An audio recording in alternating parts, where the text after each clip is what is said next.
गरीब सरजू काम की तलाश में दोपहर की कड़ी धूप में भटक रहा था। वो थक कर एक ढाबे के पास रुक जाता है और वहाँ रखे मटके से पानी पीने लगता है। तभी उसे ढाबे में बन रही बढ़िया बिरयानी की खुशबू आती है और वो बिरयानी की तरफ ललचाई आंखों से देखने लगता है। तभी वो अपनी जेब को टटोलता है तो उसमें बस 50 रुपए का नोट था, जिसे देखकर वो कहता है, इतने में तो आधी प्लेट बिरयानी भी नहीं आएगी, और वैसे भी अभी मैं ये पैसे खाने पर खर्च भी नहीं कर सकता क्योंकि अभी तो कोई काम भी नहीं मिला है। पैसों की तंगी के चलते वो 50 के नोट को वापस अपनी जेब में रखता है और पानी पीकर फिर काम की तलाश में निकल पड़ता है। पूरा दिन भटकने के बाद उसे एक तहसीलदार अपने यहाँ मजदूरी पर रखता है। शाम को थका हारा वो अपनी झोपड़ी में पहुँचता है, जहाँ वो अपने परिवार के साथ रहता था। उसके घर में उसकी पत्नी रज्जो, बड़ी बेटी रूपल और 10 साल का बेटा चीकू था।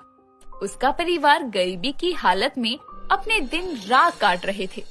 सरजू के आते ही उसका बेटा चीकू खुशी से कहता है, पापा आ गए, मेरे लिए चॉकलेट लाए हैं ना? हाँ मेरे बच्चे, मैं तेरी चॉकलेट लाना कैसे भूल सकता हूँ। तभी सरजू अपनी जेब से एक छोटी सी चॉकलेट निकालकर चीकू को देता है। तभी रज्जो रूपल को खाना लगाने को कहती है और सरजू से कहती है, कोई काम मिला कि नहीं रूपल के बापू? काम तो मिल गया है रज्जो, मजदूरी कम है लेकिन काम करना जरूरी है, वरना खाने की भी किल्लत हो जाएगी। ये तो है ही। अब देखिए ना, अगले महीने चीकू के स्कूल की फीस भी बढ़ जाएगी। इस गरीबी में बच्चों की पढ़ाई देखे या उनको खाना खिलाए, समझ ही नहीं आता। आज भी मैंने रोटी के साथ धनिये की चटनी पीस दी है बस। अब हाथ मुँह धो लीजिए, रूपल खाना परोस रही है। ठीक है, मैं आता हूँ। कुछ देर बाद पूरा परिवार मिलकर खाना खाता है। समय बीतता है। सरजू मजदूरी करके अपने घर का भरण पोषण किया करता था। एक रोज रूपल अपनी सहेली मंजू के साथ बाजार के रास्ते से जा रही थी। तभी दोनों को उस बिरयानी वाले ढाबे से बिरयानी की बहुत बढ़िया खुशबू आती है। तो उसकी सहेली कहती है, रूपल चलना, चलकर एक प्लेट गर्मा गर्म बिरयानी खाते हैं। बिरयानी? लेकिन तेरी माँ तो कहती है कि तुम शुद्ध शाकाहारी हो और यहाँ तो चिकन बिरयानी मिलती है। अरे शुद्ध शाकाहारी तो मैं घर पर हूँ, बाहर निकल कर तो जो मन करता है वो खा लेती हूँ। किसी को क्या ही पता चलता है। चलना, चलते हैं ढाबे पर। नहीं नहीं मंजू, बिरयानी बहुत महंगी है और मेरे पास उतने पैसे नहीं है, और फिर मैं इतनी महंगी बिरयानी अकेले कैसे खा सकती हूँ? ओफो, तू भी ना खाने की चीज को हर बार मना कर देती है। कभी कभी तो लगता है किस गरीब को अपना दोस्त बना बैठी हूँ मैं। अब तू ऐसे बोलेगी? अरे मजाक कर रही हूँ। बिरयानी ना सही, बर्फ का गोला तो खा ही सकती है ना तू। हाँ चलकर चुस्की खाते हैं।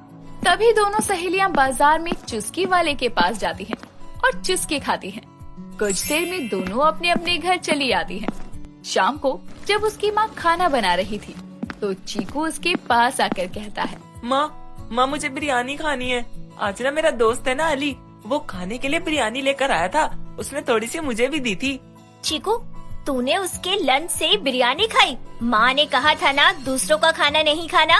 नहीं, मैंने खुद नहीं खाई, उसने मुझे खिलाई और वो बहुत अच्छी थी। माँ आप भी बनाओ ना माँ बिरयानी। बिरयानी? पर बेटा उसके लिए बहुत सामान चाहिए और चिकन भी, और हम बिरयानी खाने पर इतने खर्च नहीं कर सकते पैसे। क्यों नहीं कर सकते माँ? मुझे भी बिरयानी खानी है मतलब खानी है। मैं आज पापा के आते ही उनसे कहूँगा। इतना कहकर चीकू बाहर खेलने निकल जाता है। रज्जो ने बिरयानी कभी खाई नहीं थी और न ही कभी बनाई थी, क्योंकि उन्हें 2 वक्त की रोटी भी नसीब हो जाए यही गनीमत थी। रूपल एक समझदार औरत थी, इसीलिए जिद नहीं करती थी। लेकिन चीकू अभी बच्चा था और खाने का शौक किस बच्चे को नहीं होता। शाम को जब सरजू घर आता है और सभी खाना खाने बैठते हैं तो इससे पहले कि चीकू सरजू से बिरयानी की बात करता, रज्जो उसके सामने थाली में भुने हुए चावलों पर प्याज सजा कर उसे खाने को देती है। 10 साल का चीकू भुने हुए चावल को बिरयानी समझकर खुशी से खाता है, लेकिन उसे बिरयानी वाला स्वाद नहीं आता। तो वो कहता है, माँ ये बिरयानी नहीं है, मुझे नहीं खानी है। बिरयानी? हाँ पापा, चीकू बिरयानी खाने की जिद कर रहा था तो माँ ने बचे हुए चावलों को तड़का मारकर ये बना दिया। और ये बिरयानी जैसी नहीं है पापा, मुझे भी बिरयानी खानी है, मुझे पसंद है बिरयानी। हाँ चीकू, क्यों नहीं, तेरे पापा तुझे बिरयानी जरूर खिलाएंगे, भर पेट। हाँ, लेकिन अभी माँ ने जो बनाया है उसे खा लो। लेकिन कब पापा? हाँ, मैं समझ गया। आप मेरे जन्मदिन पर बिरयानी ला कर देंगे ना? यानी मेरे जन्मदिन पर बिरयानी की दावत होगी है ना? बस कर चीकू, बहुत हो गया बिरयानी। ये चावल खा ले, माँ ने कितने प्यार से बनाए हैं। ठीक है दीदी, लेकिन जन्मदिन पर तो मैं बिरयानी ही खाऊंगा। इतना कहकर चीकू खाना खाने लगता है। समय बीतता है। चीकू का जन्मदिन आने में अभी 2 हफ्ते का समय बाकी था, लेकिन अपने जन्मदिन पर बिरयानी खाने के लिए वो एक एक दिन करके गिन रहा था। वहीं उसके गरीब माता पिता भी चाहते थे कि वो अपने बच्चे की ये इच्छा कम से कम पूरी कर सके। एक रोज रूपल अपने भाई के साथ दुकान से सामान लेकर लौट रही थी। तभी चलते चलते चीकू रुक जाता है तो रूपल उससे कहती है, क्या हुआ, रुक क्यों गया? चलना नहीं है क्या? दीदी दीदी देखो, वो लोग उस ठेले के पास बिरयानी खा रहे हैं। हम भी वहाँ चलते हैं ना? चीकू, तेरे जन्मदिन पर पापा तुझे बिरयानी खिलाने वाले हैं ना, पर तू क्यों जिद कर रहा है? लेकिन उसमें तो अभी बहुत दिन बाकी है ना, तब तक यहाँ से खा लेते हैं। तभी रूपल बिरयानी के ठेले पर देखती है तो वहाँ आधी प्लेट चिकन बिरयानी के 70 रुपए लिखे थे और उसके हाथ में सामान के साथ सिर्फ 30 रुपए ही बचे थे। तो वो अपने भाई को समझा बुझा कर घर लाती है। समय बीतता है और आखिरकार चीकू के जन्मदिन का दिन आता है। इस खुशी में रज्जो उसके लिए आटे का हलवा बनाती है और भगवान को भोग लगाने के बाद चीकू को खिलाती है। कैसा है हलवा? अच्छा है माँ, और आज शाम तो हम सब बिरयानी खाएंगे। सुनिए जी, देखिए, ज्यादा पैसे खर्च करने की जरूरत नहीं है। आप बस थोड़े पैसे खर्च कर चीकू के लिए ही बिरयानी ले आइएगा। हाँ पापा, माँ सही कह रही है। तुम दोनों चिंता मत करो, भगवान की कृपा रही तो आज इस गरीब के घर बिरयानी जरूर आएगी। इतना कहकर सरजू काम पर निकल जाता है। दिन ढलता है। शाम के समय सरजू बिरयानी लेने उसी ढाबे पर जाता है और हाफ प्लेट बिरयानी पैक करने को कहता है।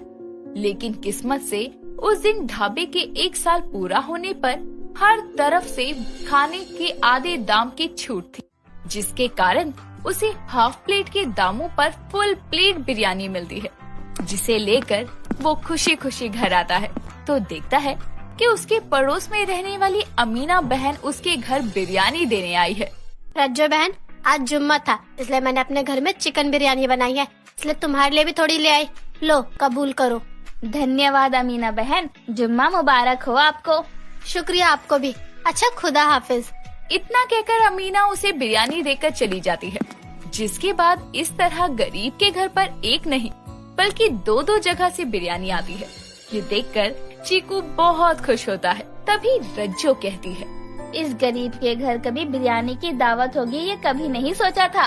सोचा तो मैंने भी नहीं था रज्जो, मैं तो ढाबे पर हाफ प्लेट बिरयानी ही ले रहा था, लेकिन ढाबे पर छूट के चलते मुझे कम दाम में 1 प्लेट बिरयानी मिल गई। अब जब घर में बिरयानी आ गई है तो खाते हैं ना माँ पापा? हाँ हाँ, पहले तू ही खा ले, इतनी बेसब्री से इंतजार कर रहा था ना बिरयानी खाने का। तभी चीकू सबसे पहले खाने की शुरुआत करता है और फिर पूरा परिवार साथ में मिलकर बिरयानी खाता है।